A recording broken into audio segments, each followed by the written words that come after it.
하나님 말씀 함께 보도록 하겠습니다. 오늘 우리가 함께 볼 하나님 말씀은 출애굽기 3장 5절부터 10절까지 말씀입니다. 출애굽기 3장 5절부터 10절까지 말씀, 우리 다 같이 한 목소리로 말씀 보도록 하겠습니다. 하나님이 이르시되 이리로 가까이 오지 말라. 내가 선 곳은 거룩한 땅이니 내 발에서 신을 벗으라. 또 이르시되 나는 내 조상의 하나님이니 아브라함의 하나님, 이삭의 하나님, 야곱의 하나님이니라. 모세가 하나님 배웁기를 두려워하여 얼굴을 가리매 여호와께서 이르시되 내가 애굽에 있는 내 백성의 고통을 분명히 보고 그들이 그들의 감독자로 말미암아 부르짖음을 듣고 그 근심을 알고 내가 내려가서 그들을 애굽인의 손에서 건져내고 그들을 그 땅에서 인도하여 아름답고 광대한 땅, 젖과 꿀이 흐르는 땅, 곧 가나안 족속, 헷 족속, 아모리 족속, 브리스 족속, 히위 족속, 여부스 족속의 지방에 데려가려 하노라. 이제 가라. 이스라엘 자손의 부르짖음이 내게 달하고 애굽 사람이 그들을 괴롭히는 학대도 내가 보았으니 이제 내가 너를 바로에게 보내어 너에게 내 백성 이스라엘 자손을 애굽에서 인도하여 내게 하리라. 아멘. 오늘 이 시간에는 하나님 음성에만 반응하는 마음이라는 제목 가지고 우리가 함께 말씀 나누며 부활절 특별 기도회를 시작을 해 보려고 합니다. 우리가 이미 지난 2월에도 주님 내가 여기 있사오니 라는 주제를 가지고 한 주간 기도회를 진행을 했었죠. 그때 저희가 나눴던 말씀이 뭔지 기억하십니까? 제가 사모님한테도 물어봤는데 그걸 내가 어떻게 기억하냐고 이렇게 얘기를 하더라고요. 그래서 이걸 다시 해야 되나 하는 고민도 있었지만 우리가 지난 2월 기도회 때 어떤 말씀을 나눴냐면 우리를 향한 하나님의 꿈이 있다라는 것, 하나님께서 우리에게 그리스도인이라는 호칭을 주시고 그리스도인다운 그리스도인으로 살아가게 하시고자 하는 그 하나님의 꿈이 있는데 이 하나님의 꿈을 이루기 위해서 우리가 어떻게 해야 되느냐? 경외함 가운데 하나님 앞에 나아가야 하는 거죠. 그래서 우리가 하나님이 쓰셨던 성경 속에 나와 있는 그 인물들을 보면 제대로 된 능력이 없는 사람도 있었고 제대로 갖추지 못한 사람들도 있었지만 하나님께서 그들이 하나님을 경외하는 그 마음을 보시고 그 마음을 통해서 하나님이 일하시고 역사하시고 능력을 행하셨다라는 그 말씀을 함께 나눴고 우리 또한 그리스도인이라는 호칭을 받은, 물론 그리스도인이라는 호칭을 받았지만 그리스도인이라는 이름으로 살아가고 있지만 그리스도인답지 못한 모습이 우리를 통해서 나올 때도 있지만 우리가 예수 그리스도의 보혈을 힘입어서 한 걸음 한 걸음 나아가야죠. 예수 그리스도의 보혈을 힘입어 주님을 경외하는 그 자리로 나아가면 그 자리에서 우리를 기다리시는 그 하나님, 그 하나님께서 우리를 통해 이 땅 가운데 하나님 나라를 세워가며 그 하나님 나라를 통해 우리가 온전한 복을 누리고 온전한 하나님의 사랑과 은혜를 누릴 수 있다라고 우리가 말씀을 나눴죠. 그래서 우리가 고백하기를 주님 내가 여기 있습니다. 주님 내가 여기 있사오니 나를 보내시고 나를 쓰시고 나를 사용하셔서 내가 가지고 있는 능력으로 나를 쓰시는 것이 아니라 내가 가지고 있는 재주로 나를 쓰시는 것이 아니라 하나님의 능력으로 나를 이 땅 가운데 복된 사람으로 세워주시옵소서. 이렇게 우리가 2월 달에 기도의 말씀을 나눴었죠. 이제 우리가 부활절 특별 기도회를 시작하면서 이 부분에 대한 조금 더 실제적인 삶의 모습은 우리가 어떠한 모습으로 살아가야 되는지 그러한 부분에 좀 초점을 맞추고 함께 말씀을 통해 하나님의 은혜를 깨달아 가길 원하는데 오늘 우리가 함께 본 본문 말씀은 하나님께서 모세를 이스라엘 백성을 지도할 인도자로 세우시는, 부르시는 그 장면이죠. 우리가 잘 알다시피 모세는 몇 살에 부르심을 받았죠? 80살에 부르심을 받았어요. 우리가 모세의 이 부르심에 대해서 생각했을 때 모세가 80세가 되기까지는 준비가 되지 않았다라고 생각할 때가 많아요. 우리가 지난 시간들을 통해서 나눴던 그 하나님을 경외하는 마음의 준비가 되지 않았기에 하나님께서 모세를 쓰지 않았던 것이 아닐까라고 우리는 생각하는데 엄밀한 의미에서는 그렇지가 않아요. 출애굽기 2장 11절부터 14절까지 말씀을 보면 모세가 장성한 후에 한 번은 자기 형제들에게 나가서 그들이 고되게 노동하는 것을 보더니 어떤 애굽 사람이 한 히브리 사람 곧 자기 형제를 치는 것을 본지라.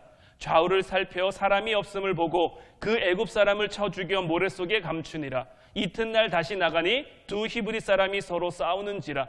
그 잘못한 사람에게 이르되 내가 어찌하여 동포를 치느냐 하매 그가 이르되 누가 너를 우리를 다스리는 자와 재판관으로 삼았느냐? 내가 애굽 사람을 죽인 것처럼 나도 죽이려느냐? 모세가 두려워하여 이르되 일이 탈로 되었도다. 우리가 잘 알고 있는 것처럼 모세는 애굽의 왕자로서의 생활을 했죠. 그는 왕궁에서 살고 왕궁에서 먹고 마셨어요. 그러나 그는 애굽의 왕자로서 철없는 사람은 아니었습니다. 그는 아주 훌륭한 인식들을 가지고 있었는데 먼저는 그 자신이 히브리인이라는 인식을 명확하게 가지고 있었어요. 그 어머니가 자기의 유머로 크면서 히브리인의 교육, 히브리인의 생활 이런 것들에 대해서 가르치고 교육했기에 그는 어려서부터 히브리인으로서의 어떤 정체성을 가지고 있었고요. 자기 민족, 자기 동포를 도와야 한다라는 그러한 인식을 가지고 있었어요. 오늘 이 출애굽기 2장 11절 14절 말씀을 보면 자기 민족 히브리 사람을 돕기 위해서라면 애굽 사람을 과감히 때려 죽일 만한 용기도 가지고 있습니다. 12절 말씀을 보면 좌우를 살펴 사람이 없음을 보고 애굽 사람을 때려 죽였거든요.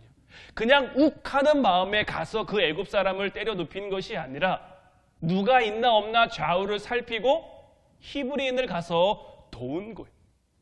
만약 여러분들이 모세라면 이렇게 분명한 어떤 자국의식, 애국의식을 가지고 살아갈 수 있을까요? 이건 우리가 그냥 쉽게 생각할 수 있는, 쉽게 대답할 수 있는 그러한 문제는 아닙니다. 왜냐하면 우리 사람은 생각보다 굉장히 이기적이기 때문이에요. 자기를 먼저 생각하는 그 마음이 굉장히 크기 때문에 왕자라는 자리에 오른다면 더더군다나 내가 히브리인이잖아요. 히브리인으로 그 자리에 오를 수 없는데 그 자리에 올랐다면 많은 사람들이 그 자리를 지키기 위해 전전긍긍합니다. 할 수만 있는 대로 더. 그리고 당시의 어떤 관점에서 생각을 해보면 모세가 굳이 자기 민족, 자기 히브리 동포들을 생각하지 않아도 그것을 누가 욕할 사람도 없고요. 그것을 흉볼 사람도 없어요. 그는 굳이 히브리인들을 위해서 이타적인 삶을 살 필요가 없단 말이에요. 그러나 그는 애굽의 왕자지만 자기 자신이 히브리인이라는 명확한 인식을 가지고 있었고 그 인식으로 인해 자기 동족을 괴롭히는 애굽 사람을 살해한 거죠. 말씀드린 것처럼 이것은 사회적인 차원으로 볼 때 굉장히 어려운 일이에요. 당시의 법에 애굽 사람을 죽인 사람은 반드시 사형이에요. 모세는 애굽의 왕자지만 애굽 사람이 아니잖아요. 히브리인이기 때문에 애굽 사람을 죽이면 그 즉시로 그것이 발각되는 순간 사형을 당할 수밖에 없단 말이에요. 그럼에도 이 모세는 자기 동족을 위해서 애굽 사람을 그렇게 할 준비도 용기도 가지고 있었던 거죠. 무엇보다 그의 나이 40세죠. 40세. 젊고 건강하고 유능한 나이. 그런데 참 재밌는 것은 뭡니까? 하나님께서는 이런 모세를 사용하지 않으신다라는 것. 오히려 그를 비웃듯이 그냥 그를 내버려 두시는 거죠. 그 후에는 우리가 잘 아는 스토리가 시작되죠. 모세는 애굽 사람을 죽인 것이 들통나자마자 바로의 눈을 피해서 미디안 광야로 도망을 갑니다. 그리고 그곳에서 이드로의 집에 머물게 되고 그의 딸이었던 십보로와 결혼한 후에 양이나 치는 굉장히 평범한 인생을 살아가게 된단 말이죠. 그렇게 40년이라는 시간이 지나 모세의 나이 80세. 이 나이는 이제 뭔가를 시작하거나 뭔가를 힘있게 할 수 있는 그러한 나이는 아닙니다. 무언가를 추구하기도 사실 어려운 나이라고 할 수 있어요. 무엇보다 출애굽이라는 거대한 그 리더십을 갖기에는, 그가 40세에 품었던 그 꿈을 다시 한번 품기에는 이미 모세는 너무 많이 지쳐버린 거죠. 그런데 어떻습니까? 그 40년이 지난 모세가 80세가 됐을 때 하나님이 모세를 만나 주셨다라는 거예요. 그에게 꿈을 주셨고요. 그에게 비전을 주셨고요. 결국에는 그를 사용하셨다라는 거죠. 하나님은 왜 이렇게 하실까요? 때로는 하나님이, 우리가 성경을 보다 보면 하나님이 이런 방법으로 이런 방식으로 일하실 때가 참 많은데 하나님은 왜 이렇게 일하실까요? 이 부분은 관점에 따라 여러 가지 해석을 할 수가 있는데, 먼저 시간적인 관점으로 보자면 아직 하나님의 때와 인간의 때가 만나지 못한 거예요. 하나님의 때가 아직 도래하지 않았기에 40년이라는 시간이 필요했다라고 해석할 수도 있고요. 어떤 상황적인 관점으로 볼 때는 당시 이스라엘 백성들이 출애굽할 만한 상황이 되지 않았기 때문에 그들의 준비가 되기까지 40년이라는 시간이 필요했다고 해석할 수도 있고요. 또 예언적인 관점으로는 하나님이 아브라함을 통해 내 자손들이 애굽에 갈 거고 400년이 지난 후에 돌아오게 될 것이다라고 말씀하셨기 때문에 아직 그 예언의 때가 도래하지 않아서 40년이라는 시간이 필요했다라고 해석할 수도 있어요. 이 밖에도 굉장히 여러 가지 관점에서 이 모세의 40년을 해석할 수 있는데, 오늘 우리가 함께 나누기 원하는 부분은 어떤 이런 상황이나 관점이나 예언이나 시간에 따른 그러한 해석적인 관점 말고 모세의 마음을 우리가 조금 더 깊이 들여다보기를 바라요.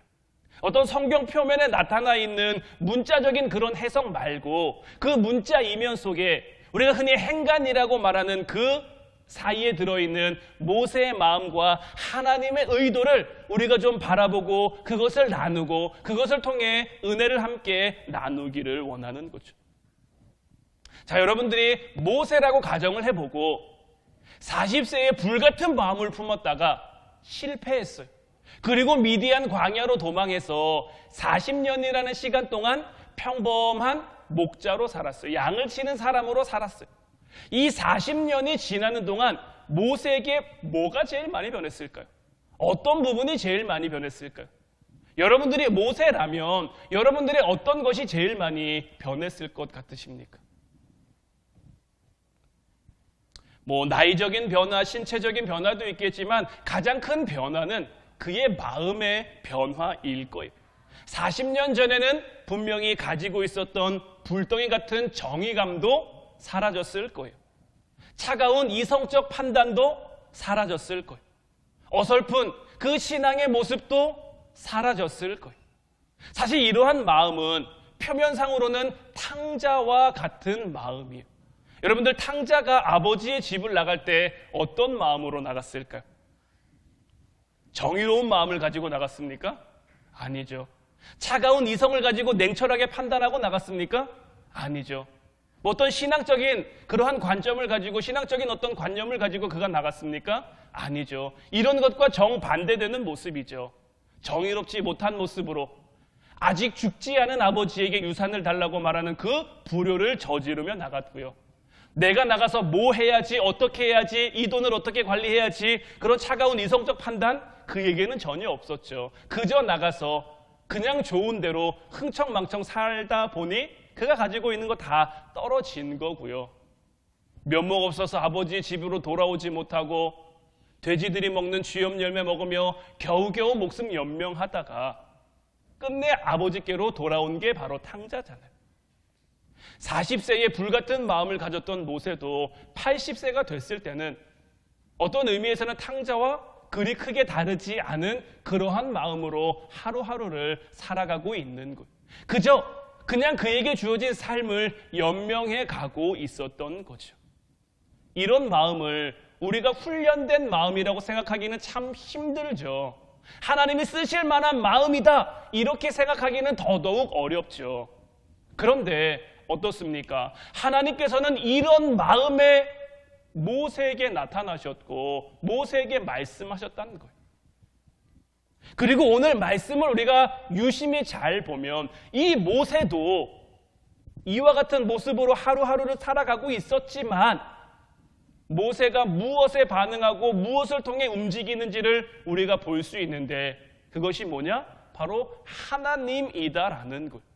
모세의 마음은 어떤 정의감이나 어떤 이성적 판단이나 어떤 신앙적 가치관을 뛰어넘어 하나님 말씀에만 반응하고 있는데, 자, 오늘 말씀을 다시 한번 보면 하나님이 이르시되 이리로 가까이 오지 말라. 내가 선 곳은 거룩한 땅이니 내 발에서 신을 벗으라. 또 이르시되 나는 내 조상의 하나님이니 아브라함의 하나님, 이삭의 하나님, 야곱의 하나님이니라.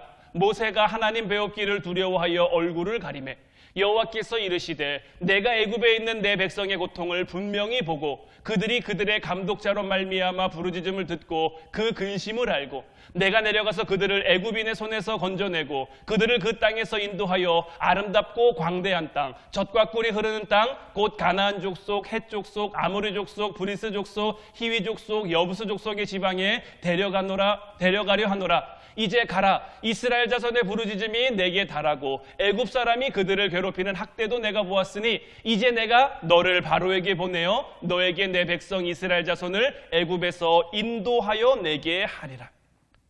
갑자기 모세에게 나타나신 하나님, 불은 붙었는데 타고 있지 않은 그 떨기나무 가운데 나타난 그 하나님께서 모세에게 몇 가지를 요구하는데, 먼저는 신을 벗으라. 그리고는 애굽으로 내려가라. 내가 너를 바로에게 보낼 것이다 라고 말씀하시면서 모세에게 순종을 요구하시는 거죠. 물론 우리는 이런 상황 가운데서 아니 하나님이 나타나서 저렇게 얘기했으면 당연히 순종하는 게 마땅한 반응 아닐까라고 생각할 수도 있지만, 우리가 모세의 입장, 모세의 마음을 조금 깊이 들여다보고 깊이 고려한다라면 이 순종은 사실 쉬운 순종은 아닙니다. 일단은 먼저 떨기나무 가운데 나타난 그 하나님의 음성이 정말 하나님의 음성에 맞는지 그 진위에 대해서 판단해 볼 수도 있는 거예요. 하나님의 음성이 들린 곳이 어디입니까? 평소 모세가 자주 다니는 그 호렙산이란 말이에요. 자주 오르락 내리락 하며 자주 다녔던 그 호렙산이고, 그곳에서 자주 볼 수 있었던, 물론 불이 붙었지만 타고 있지 않은 그 떨기나무는 본 적 없지만 그 외의 모든 것은 이미 모세에게 다 익숙한 거예요. 그런데 하나님이 그곳에서 뭐라고 말씀하십니까? 네가 선 곳은 거룩한 곳이니 네 발에서 신을 벗으라는 거예요. 모세의 입장에서는요, 하나님 편의 이 논리가 굉장히 억지처럼 들릴 수도 있는 거예요.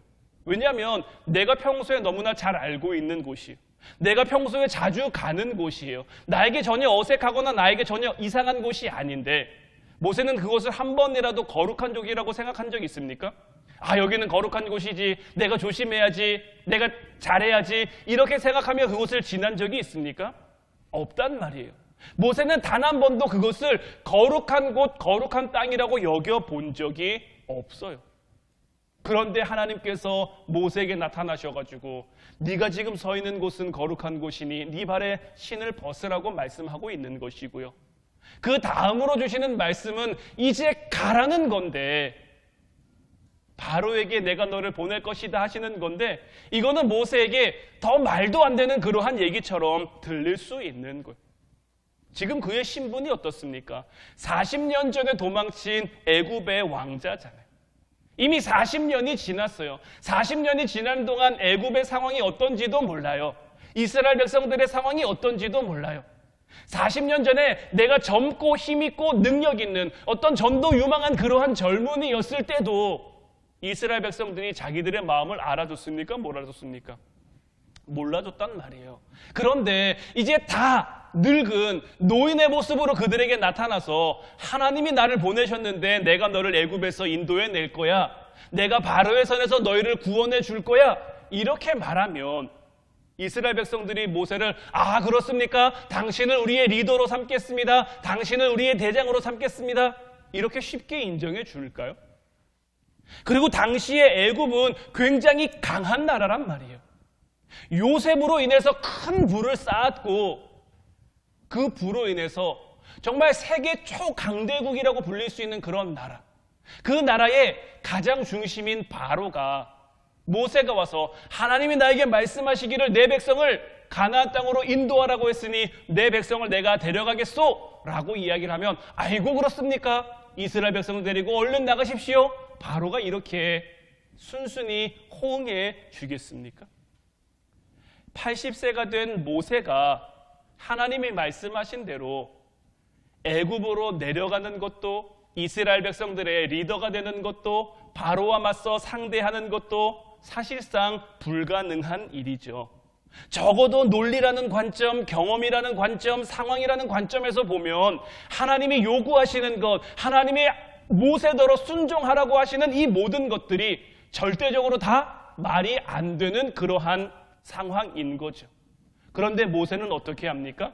여러 가지 하나님 앞에 묻고 따지는 관점들은 있었습니다. 그런데 우리는 이 묻고 따지는 것을 하나님 말씀을 듣기 싫어서라기보다는 하나님 말씀을 듣고 싶지 않아서라기보다는 이미 자기가 한번 그 원대한 꿈을 가졌었잖아요. 그 꿈이 꺾여져 버린 그 마음에 다시 그 하나님의 꿈을 채워가는 그 과정이 결코 쉬운 과정이 아님을 우리는 볼 수 있어야 되는 거예요. 그리고 나서 모세는 어떻게 합니까? 절대적으로 말이 안 되는 상황인데, 절대적으로 말이 안 되는 관점인데 모세는 모든 하나님의 음성에 순종을 하죠. 그 시작은 어디서부터입니까? 그 발에 신발을 벗는 데서부터.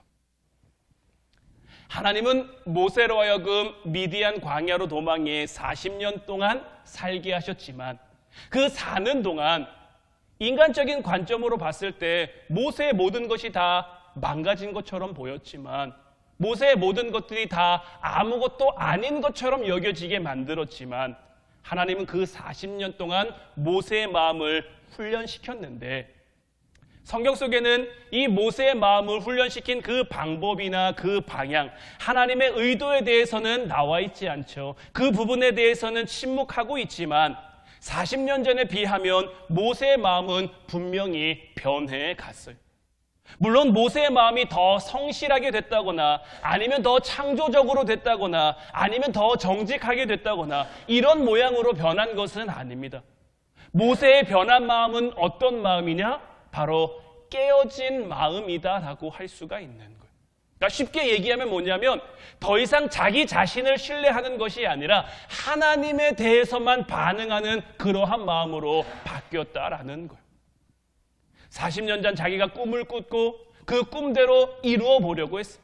만약 40년 전에 하나님께서 모세에게 나타나셔서 이런 말씀을 하셨다면 아니 하나님 나에게도 내 방법이 있습니다. 하나님 나에게도 내 길이 있습니다. 하나님 나에게도 내 생각이 있습니다. 하나님 뜻대로 내가 이스라엘 백성들을 출애굽시키기는 하겠지만 내 방법이 더 옳을 수도 있고 내 뜻이 더 맞을 수도 있습니다 라고 고집 부렸을 수도 있어요. 그런데 80세인 모세가 하나님 말씀에 반응하는 것을 깊이 들여다보면 모세는 하나님에 대해서 마음을 완전히 열어갑니다. 그리고 하나님 음성에 대해서만 확고하게 반응합니다. 그 내면에서 끌어오르는 의심들을 다 누르고 자기의 경험을 뚫고 나오고자 하는 그러한 지식들을 다 내려놓고 아주 말이 안 되는 것처럼 보이는 그 하나님 음성에만 반응하고 있는 거예요. 이런 행동들은 세상 사람들이 볼 땐 절대 이해할 수가 없죠. 절대 합리적이지 않고 절대 이성적이지 않은 그런 자리지만 모세는 묵묵히 그 순종의 자리를 향해 나아가는 것. 그리고 그 이후 성경을 통해서 우리에게 말해주는 모세의 여정 역시 어떻습니까? 모세가 이스라엘 백성들을 이끌고 가는 그 모든 과정도 다 하나님 말씀에만 반응하는 거예요. 백성들이 원망합니다. 백성들이 불평합니다. 심지어는 이스라엘 백성들이 모세를 죽이고자 합니다. 그런데도 그는 그런 것들에 동요되지 않아요. 그에게 말씀하시는 하나님 음성에만 반응하며 그 음성에만 순종하며 이스라엘 백성들을 이끌고 인도해 가는 거예요. 하나님께서는 이 자리에 앉아 함께 말씀을 나누는 저와 여러분들에게도 하나님 말씀에 반응하는 삶 살아가기를 원하시는 줄로 믿어요. 지금 우리가 겪고 있는 상황이 나쁘면 어떻습니까? 지금 우리가 겪고 있는 환경이 좋지 않으면 어떻습니까? 내 능력이 부족하고 내 힘이 부족하면 또 어떻습니까? 주님이 우리를 부르시는 그 자리로 우리가 나아간다면, 그 자리에서 우리에게 말씀하시는 그 주님의 음성에 순종하고 반응할 수 있다면 그것으로 충분한 거 아닐까요? 하나님이 하시고자 한다면 80세 모세를 데리고 도저히 사람의 힘으로 할 수 없을 것 같은 그러한 일들을 감당하게 했죠. 도저히 사람의 어떤 생각으로는 이해될 수 없는 그런 방법으로 하나님께서는 모세를 이끌어 가셨죠. 지금 우리가 겪고 있는 어떤 문제들 가운데, 지금 우리가 겪고 있는 어떤 상황들 가운데 이건 도저히 우리가 할 수 없는 거예요. 이건 도저히 다른 사람들이 우리를 보고 판단할 때 이건 네가 할 수 있는 게 아니야, 이건 너에게 가능한 게 아니야, 이건 너에게 불가능한 거야, 아무리 외치고 아무리 선언하고 아무리 단언해도 하나님이 우리를 통해 하시고자 한다면 우리는 얼마든지 그 일을 감당할 수 있게 되는 것. 이런 하나님의 부르심 가운데 우리가 무엇이라 고백해야겠습니까? 주님, 내가 여기 있습니다. 주님, 나를 사용하옵소서. 주님, 나를 보내시옵소서. 나의 마음, 나의 몸 주님께 드리니. 이제 우리 찬양하고 같이 기도하길 원하는데, 주님, 내가 여기 있사오니 이 찬양 함께 나누길 원하는 거예요. 이 모세의 고백처럼 모세를 쓰신 그 하나님을 향해 주님, 내가 여기 있습니다. 주님, 나를 사용하여 주시옵소서. 주님, 나를 써주시옵소서. 나의 마음, 나의 몸.